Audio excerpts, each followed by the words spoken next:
Pesugihan kandang bubrah, mungkin masih banyak orang yang tidak tahu mengenai pesugihan ini, atau teman-teman misteri sudah ada pengalaman mengenai pesugihan ini. Silakan kalian berkomentar.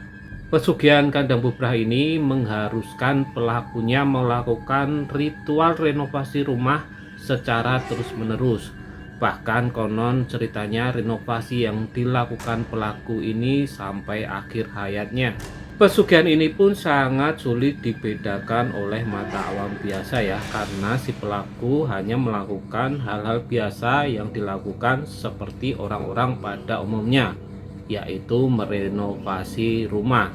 Dipercaya bahwa pelaku pesugihan kandang bubrah ini hanya boleh melakukan renovasi pada bagian depan dan belakang rumah. Kemudian pada bagian kiri dan kanan rumah tidak boleh dilakukan perbaikan atau renovasi, dan akan menyisakan bagian yang tidak akan pernah selesai untuk diperbaiki. Pelaku pesugihan ini akan mendapatkan uang entah dari mana datangnya dan akan terus bertambah banyak bila melakukan sesuai dengan perjanjian awal ketika ingin melakukan pesugihan ini.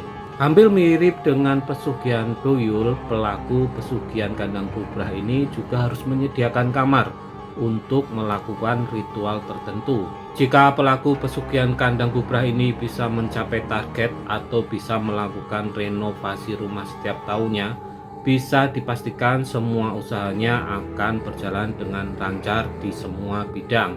Sebaliknya, jika target renovasi rumah tidak tercapai dalam 1 tahun, dapat dipastikan bahwa semua usahanya tidak akan berkembang. Pesugihan kandang bubrah mengharuskan pelaku dari pesugihan ini berpergian membeli lahan, membangun rumah, kemudian melakukan renovasi.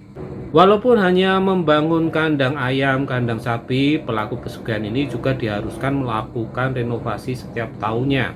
Akan tetapi sejatinya semua pesugihan itu pasti akan meminta tumbal, baik itu dari orang dekat, orang lain, bahkan pelaku dari pesugihan itu sendiri. Ada dua versi jenis tumbal dari pesugihan kandang bubrah ini. Yang pertama, ada yang beranggapan memakai tumbal keluarga, terutama anak laki-laki di awal perjanjian pesugihan gaib ini. Dan versi yang kedua, banyak yang menilai bahwa pesugihan ini tidak merupakan pesugihan tumbal. Si pelaku hanya perlu melakukan ritual-ritual rutin seperti renovasi rumah sampai akhir hayatnya.